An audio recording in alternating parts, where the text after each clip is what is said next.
Donc, c'est notre dernière étude dans le chapitre 9.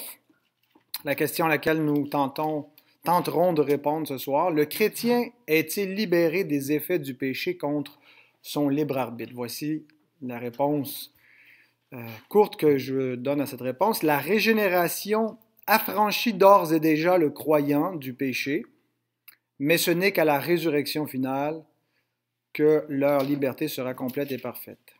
J'ai dit le croyant, mais les croyants, donc pour uniformiser les pluriels. Donc, quand on regarde la définition qu'on a vue la semaine dernière de la dépravation totale, on peut se poser la question, est-ce que ça correspond réellement à notre état à nous? Est-ce que le chrétien peut être considéré comme totalement dépravé? Et il y a un peu un paradoxe parce que d'un côté, on reconnaît que ce n'est pas une description qui correspond seulement aux inconvertis, que ça correspond vraiment bien à notre nature pécheresse. Mais en même temps, c'est pas la seule chose qu'on peut dire de nous, de notre état de pécheur. Si on se limite à la définition de la dépravation totale, le portrait est incomplet. Donc, on peut dire oui, ça nous correspond, mais en même temps, ça ne nous correspond pas pleinement. Il y a autre chose qu'il faut dire. Parce que le chrétien est un pécheur, donc qui est comme les autres pécheurs, totalement dépravé, mais un pécheur régénéré. Alors, c'est quoi un pécheur régénéré? Bien, le paragraphe 4 nous en donne une définition succincte. Quand Dieu convertit un pécheur et le fait passer dans l'état de grâce, il le libère de son esclavage naturel au péché, et par sa grâce seule, il le rend capable de vouloir et de faire librement ce qui est spirituellement bon. Néanmoins, en raison de la corruption rémanente, il ne veut ni parfaitement ni uniquement ce qui est bien, mais il veut aussi ce qui est mal. Alors ça nous correspond. Donc d'abord, parlons de la régénération et de la liberté. Quelle liberté et comment est-ce que la régénération nous restaure-t-elle? En fait, est-ce que elle est une restauration de notre libre arbitre initial? Bien, pas complètement, puisque l'homme initial avait la capacité, oui, de pécher, mais il y avait aussi la capacité de ne pas pécher, capacité que nous n'avons pas, même après régénération. On n'est pas capable de ne pas pécher parce qu'on a encore une nature dépravée. Donc, une nature qui n'est pas capable de ne pas pécher. Mais en même temps, l'Écriture nous présente notre salut actuel comme une délivrance du péché. Et donc, une restauration, au moins partielle, de notre liberté. Donc, on est libéré du péché, mais le péché n'est pas éradiqué. Donc, on dit il est rémanent. Il a été mortifié, il est affecté ou vaincu même par la grâce de la régénération, mais en même temps, il est rémanent. En fait, ce qui a changé dans notre être, c'est pas la fin de notre nature pécheresse, c'est pas qu'elle a disparu, c'est qu'il y a quelque chose qui a été ajouté. L'ajout d'une nouvelle nature, l'ajout de l'homme nouveau. Paul nous le décrit dans Éphésiens 4, 24, l'homme nouveau créé selon Dieu dans une justice et une sainteté que produit la vérité.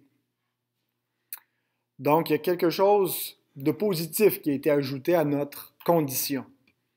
Alors, la liberté des enfants de Dieu n'est pas un retour à la capacité de ne pas pécher et à ne choisir que le bien, mais il s'agit d'un affranchissement de la captivité à ne choisir que le mal et à rejeter Dieu. On a vu que la dépravation totale fait que tous les pensées de l'homme sont tournées uniquement vers le mal, que si, ce qu'il y a de bon encore dans l'humanité tient à la grâce commune de Dieu et aux effets de Dieu, l'effet de sa grâce qui restreint la puissance du péché. Mais donc, notre restauration, ce n'est pas un retour à l'état où Adam était capable de faire le bien ou que le bien. mais c'est d'être affranchi de cette captivité qui nous faisait choisir que le mal, mais surtout qui nous faisait rejeter Dieu. On a examiné dans la dépravation totale que ce qui la caractérise par-dessus tout, c'est que l'homme laissé lui-même ne peut pas revenir à Dieu, ne peut pas se tourner vers Dieu. Il va se faire de faux dieux des idoles, mais le vrai Dieu, il est antagoniste contre lui, il est hostile à lui, il ne le veut pas. Et donc, la liberté des enfants de Dieu consiste donc à un renouvellement de leur volonté pour ne plus rejeter Dieu. Jésus donc décrit notre liberté dans Jean 8, 34 à 36. En vérité, je vous le dis, leur répliqua Jésus, quiconque se livre au péché est esclave du péché. Or, l'esclave ne demeure pas toujours dans la maison, le Fils y demeure toujours. Si donc le Fils vous affranchit, vous serez réellement libre. Notre liberté n'est pas décrite par Jésus comme la restauration simplement d'un libre arbitre, d'une capacité de choisir le bien, mais comme une délivrance. La liberté, c'est pas la liberté qui vient de notre rédemption. Donc, il ne faut pas la réduire simplement à un choix, à une capacité de choisir. Mais il faut plutôt la définir comme une délivrance. Ce n'est pas quelque chose que nous faisons. Premièrement, c'est quelque chose qui nous est fait. Nous avons été affranchis, délivrés. Colossiens 1, 12 et 13. Rendez grâce au Père qui vous a rendu capable d'avoir part à l'héritage des saints dans la lumière, qui nous a délivrés de la puissance des ténèbres et nous a transportés dans le royaume du Fils de son amour. Donc, il faut vraiment imaginer, on était captifs de la puissance du péché. On est dans le camp adverse, on est les prisonniers du diable. Et donc, la liberté, c'est pas simplement, il a ouvert la porte, on s'est enfui, c'est qu'on a été arrachés de ce camp-là, on a été délivrés par la puissance de Dieu. Donc, c'est pas simplement c'est pas notre volonté qui a été rendue libre pour être affranchie. Oui, c'est vrai que notre liberté, notre volonté a été affranchie pour qu'on puisse choisir Dieu, mais c'est d'abord et avant tout qu'on a été libérés, affranchis de la puissance du diable. Et cette liberté-là, c'est une liberté qui est irrésistible. Il n'y a aucun de ceux qui ont été libérés par Dieu qui rejette Dieu. Mais ce n'est pas parce que cette liberté est coercitive. Elle ne force pas notre volonté, elle la libère. Donc, il y a une différence entre une liberté irrésistible et une liberté coercitive. Des fois, dans le calvinisme, les doctrines de la grâce, on parle donc de la grâce irrésistible, la grâce à laquelle on ne peut pas résister, puis on dépeint ça, certains qui en font une caricature pour s'y opposer, comme si finalement l'homme devenait une marionnette, et puis on prend des cas où Dieu essaie d'attirer des hommes, et ces hommes résistent à Dieu, mais il est vrai donc que Dieu fait un appel général et qu'incite les hommes, invite les hommes à se tourner vers lui, que sa patience est une incitation, une invitation à se tourner vers lui. Mais s'il n'y a pas un appel efficace, irrésistible, l'homme ne viendra pas. Mais quand il vient, c'est une liberté, il est libéré de manière irrésistible, pas dans le sens que il va venir en kickant, en frappant, en résistant, mais dans le sens que sa volonté est affranchie de la puissance du péché qui l'empêche de voir Dieu, d'aimer Dieu, de choisir Dieu. Et donc, il ne peut plus résister à cela. Il a été créé pour lui et donc il vient parce que sa volonté a été libérée. C'est un peu ce que Paul exprime dans Philippiens 2,13. Il dit que Dieu a produit en vous, en nous, le vouloir et le faire selon son bon plaisir. Donc, il a restauré notre volonté. Alors, oui, on a accepté le Seigneur, mais au préalable, il nous a acceptés. Il nous a restaurés. Il nous a rendu la liberté pour qu'on puisse le recevoir. Et on n'aurait pas pu ne pas le recevoir une fois restauré de la sorte. Et de telle manière que l'apôtre Paul décrit notre liberté, le fait d'être affranchi du péché, comme étant devenu captif de Christ, captif du Seigneur. Romains 6, verset 18. Ayant été affranchis du péché, vous êtes devenus esclaves de la justice. Verset 22 du même chapitre. Mais maintenant, étant affranchis du péché, vous êtes devenus esclaves de Dieu. Vous avez pour fruit la sainteté et pour fin la vie éternelle. Donc, la vraie liberté consiste à être asservi à Dieu. C'est ça être libre, c'est devenir dans son royaume de liberté, être serviteur de Dieu. Paul prend un terme très, très fort. Esclave de Dieu, ça donne un contraste. L'esclavage et la liberté, ça ne va pas ensemble. Mais être esclave, être doulos de Christ, c'est être libre, être affranchi du péché.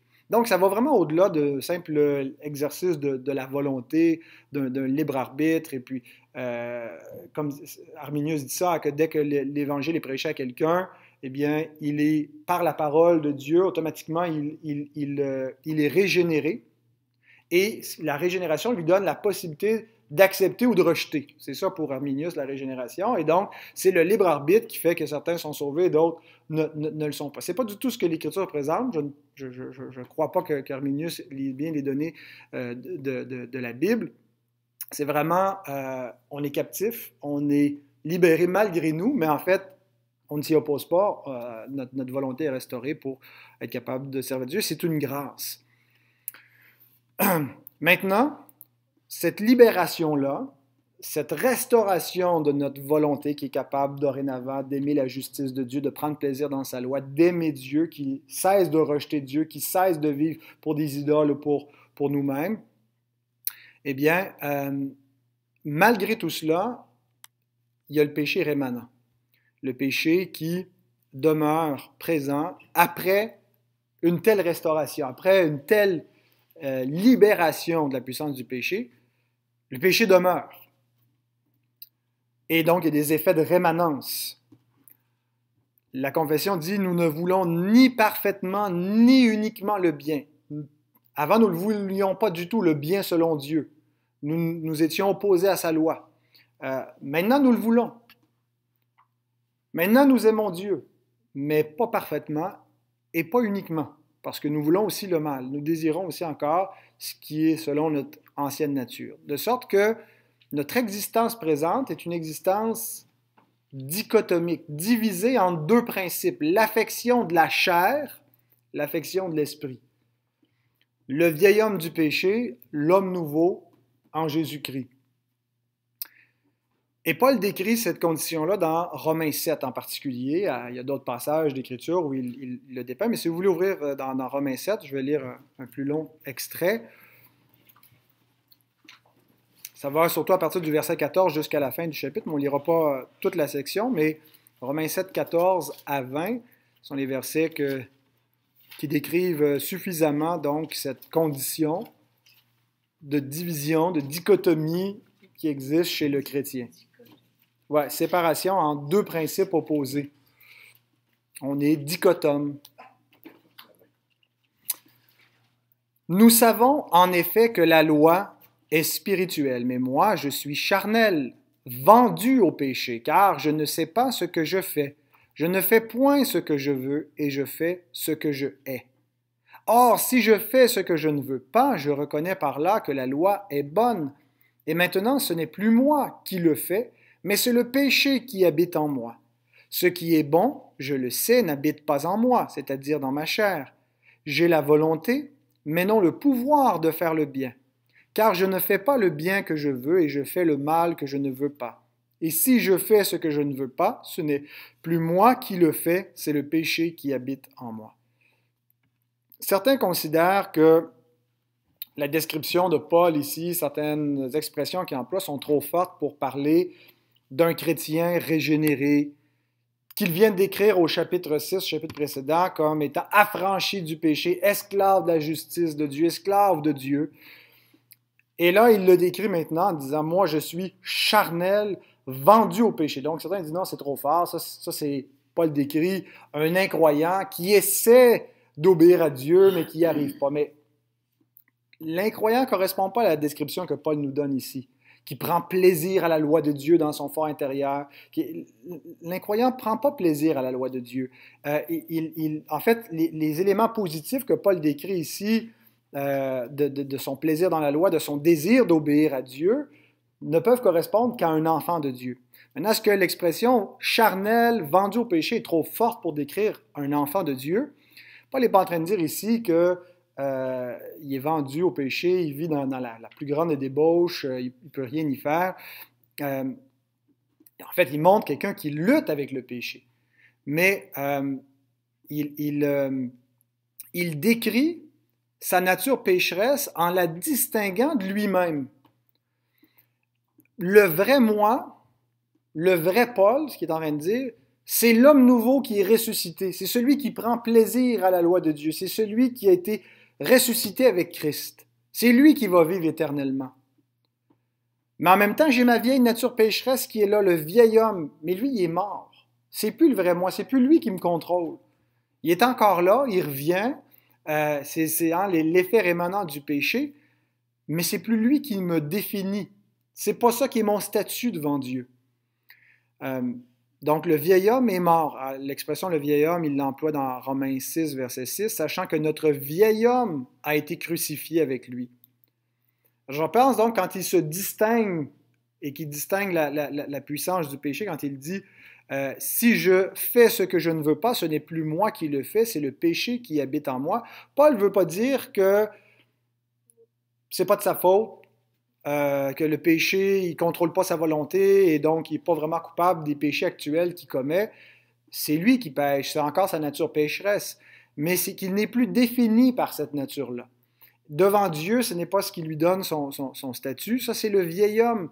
Et le moi actuel qui a un statut devant Dieu, c'est celui qui ne régionise pas qu'il y a deux personnes, il y a une seule personne, mais il y a réellement un peu comme Christ, hein, qui a deux natures, mais il y a cette vieille nature pécheresse, puis il y a une nouvelle nature créée selon Dieu. Et l'autre, le vieil homme, il est mort. On ne doit plus en tenir compte, son statut est fini. Il a été mis à mort. Bien sûr, c'est en principe, c'est en position. On voit des effets, une puissance de ces deux principes qui s'affrontent, mais on est appelé donc à vivre ce que nous sommes déjà dans la gloire avec Christ. Donc, c'est ça l'identité véritable. Paul s'identifie comme cet homme nouveau. Alors, le vieil homme demeure, mais il est un résident temporaire. Il n'y a plus le droit de contrôler notre corps, il n'y a plus le droit de contrôler nos pensées. Alors, c'est pour ça que Paul invite les croyants, même s'ils pêchent encore, à se regarder comme morts au péché et comme vivants pour Dieu en Jésus-Christ. Romains 6, verset 10. Regardez-vous vous-même comme morts au péché. Paul sait très bien que nous péchons encore, que nous pécherons tant aussi longtemps que nous serons dans cette chair, dans ce corps, qu'on n'est pas capable encore de ne plus pécher. On est en non possé, non pécheur. On est incapable de ne pas pécher. Et ça va être ainsi jusqu'à la résurrection finale. Mais il nous dit, regardez-vous comme morts au péché. C'est-à-dire d'abord sur le plan juridique, le plan légal, pour tirer notre assurance du salut, sachez que votre statut devant Dieu n'est pas selon par vos œuvres, votre statut devant Dieu n'est pas en vertu de vous-même, de votre propre justice. Vous avez été mis à mort. Votre dette est payée parce que Christ a été mis à mort, puis en étant mis à mort, c'est vous qui avez été mis à mort, il était votre représentant.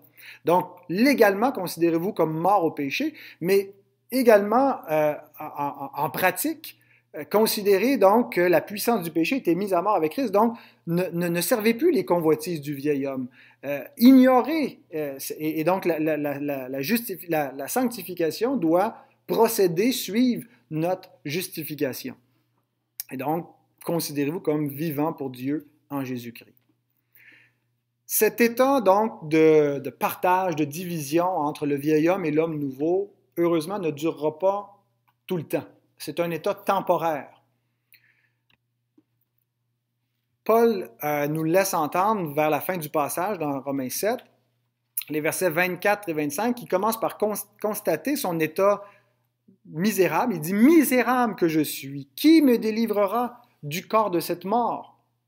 Et il répond à sa question. « Grâce soit rendue à Dieu par Jésus-Christ notre Seigneur » qui, en fait, c'est la réponse.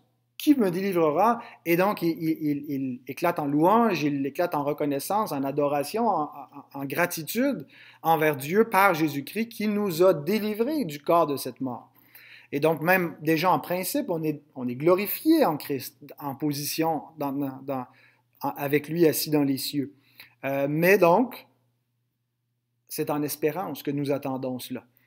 Et donc, en attendant, on continue à lutter et à vivre cette lutte que Paul décrit donc dans Romains 7. Et c'est aussi sur cette note positive que notre confession termine le chapitre sur le libre arbitre au paragraphe 5, dans l'espoir de la gloire, dans l'espoir de une pleine liberté. Elle le décrit de la manière suivante. C'est seulement dans l'état de gloire que la volonté de l'homme sera rendue parfaitement et immuablement libre en vue du bien seulement. La glorification finale ne sera pas un retour à l'état initial, mais l'atteinte de l'objectif initial d'incorruptibilité. On se souvient quand on a examiné la doctrine de la création et qu'on a revu dans ce chapitre présent que Adam n'a pas été créé incorruptible. Parce que s'il avait été incorruptible, il n'aurait pas pu se corrompre. Adam était capable de pécher, posse peccare, capable de pécher. Mais il était aussi capable de ne pas pécher, posse non peccare. Donc, il était muable ou mutable. Je pense que les deux expressions se disent. Il devait devenir quelque chose d'autre, devait sceller son état de justice, sa justice originelle, son innocence originelle, par l'obéissance, en gardant donc, pour une période de probation, la parole de Dieu et atteindre la vie éternelle. L'immortalité et l'incorruptibilité, c'est dans une communion pour toujours avec Dieu. Maintenant, c'est le contraire qui est arrivé, c'est la mort, selon la menace que Dieu avait dit s'il désobéissait, et donc il est devenu incapable de ne pas pécher, non possède, non peccare. La liberté à l'état d'incorruptibilité, ce qu'Adam aurait dû devenir, ce que nous serons. Ce n'est pas un retour à l'état d'Adam, c'est un retour à ce qu'Adam devait atteindre. Ou c'est plutôt pas un retour, mais l'atteinte, l'accomplissement de ce qu'Adam aurait dû devenir. Et c'est cette liberté-là, la liberté dans la gloire, la liberté au moment où nous serons glorifiés, où nous serons incorruptibles, c'est une liberté qui est semblable à celle de Dieu, qui est semblable à celle du Christ glorifié. Parfois on dit, si la chute a été rendue possible sur la terre par le libre arbitre, est-ce que ça veut dire que le libre arbitre n'existe pas dans le ciel? Parce qu'il n'y a pas de péché dans le ciel, pas de péché auprès de Dieu. Il n'y aura pas de péché à la résurrection finale. Est-ce que ça veut dire qu'il n'y aura pas de libre arbitre? Bien, il faut définir la liberté non pas comme un simple choix, mais la vraie liberté, donc, c'est l'incapacité de faire le mal. Et c'est la liberté que Dieu possède. Dieu ne peut pas pécher. Et souvent, sa liberté définit. Dieu est absolument libre, il fait tout ce qu'il veut. Dieu n'est pas restreint, il n'y a rien que Dieu veut faire qu'il ne peut pas faire, qu'il ne fait pas. Mais Dieu ne peut pas agir contrairement à sa nature. Et même, ce n'est pas seulement les théologiens, c'est la Bible qui définit la liberté de Dieu de manière négative. Par exemple, dans Habakkuk 1.13, c'est la série des versets 13, Habakkuk 1.13, 2 Timothée 2.13, Jacques 1.13.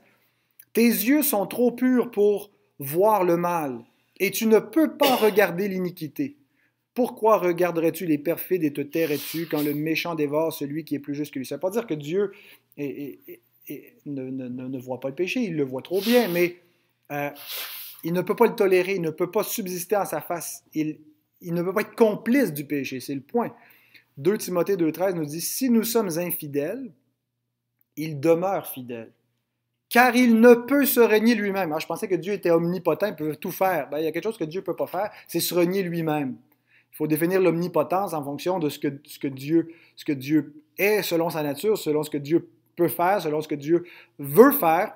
Et Dieu ne veut pas, il ne peut pas se renier lui-même. Il ne peut pas agir contraire à lui-même, donc il ne peut pas pécher. Il est parfaitement libre pour autant. Jacques 1.13 nous dit que Dieu ne peut être tenté par le mal et il ne tente lui-même personne. Et donc, cette liberté-là, c'est la liberté de l'incorruptibilité. L'incapacité de pécher, c'est la liberté que Christ a atteint après avoir obéi parfaitement à son Père.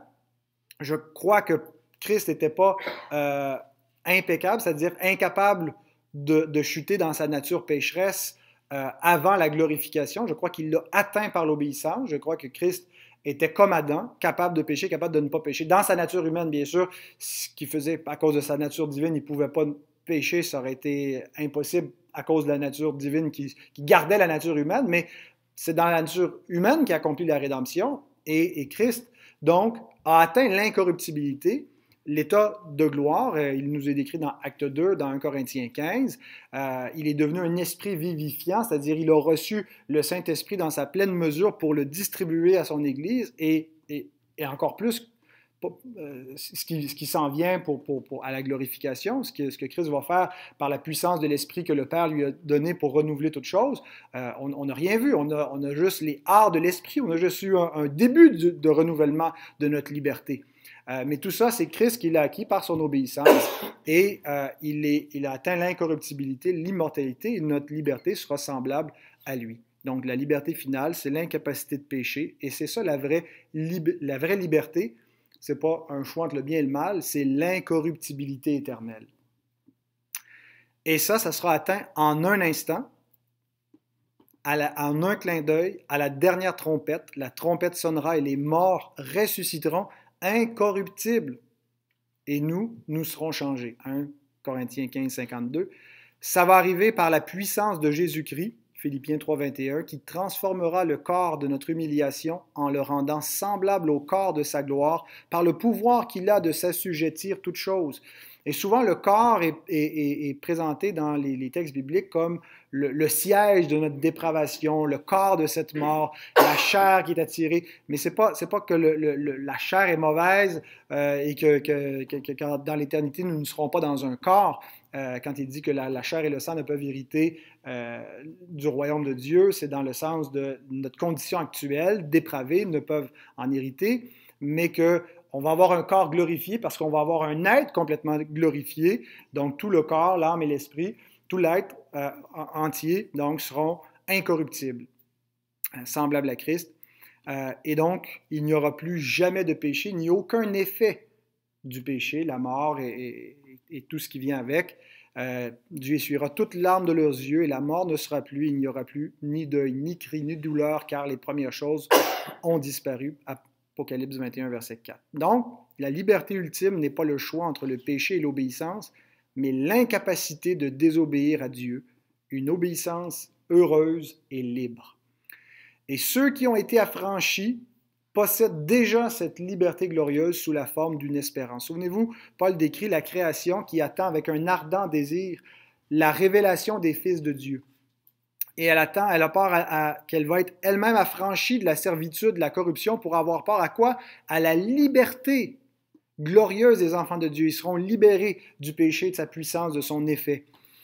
Et ce n'est pas seulement elle qui soupire ça, c'est nous aussi qui avons l'esprit qui soupirons parce que nous sommes sauvés en espérance. Et Paul termine toute cette section dans Romains 8 en disant que,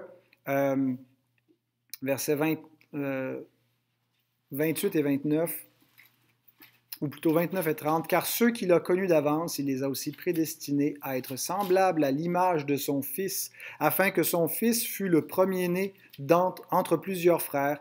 Et ceux qu'il a prédestinés les a aussi appelés, ceux qu'il a appelés les a aussi justifiés, ceux qu'il a justifiés les a aussi glorifiés. » Donc nous possédons déjà par l'espérance la gloire, l'espérance de la gloire, Jésus-Christ. Jésus-Christ est déjà glorifié, il est immortel, il est incorruptible. Nous sommes en lui. Ce qui est vrai de lui est vrai de nous. C'est garanti parce que nous sommes à lui, nous sommes cachés en lui. Lorsqu'il apparaîtra, nous serons semblables à lui, nous serons transformés en un instant comme lui.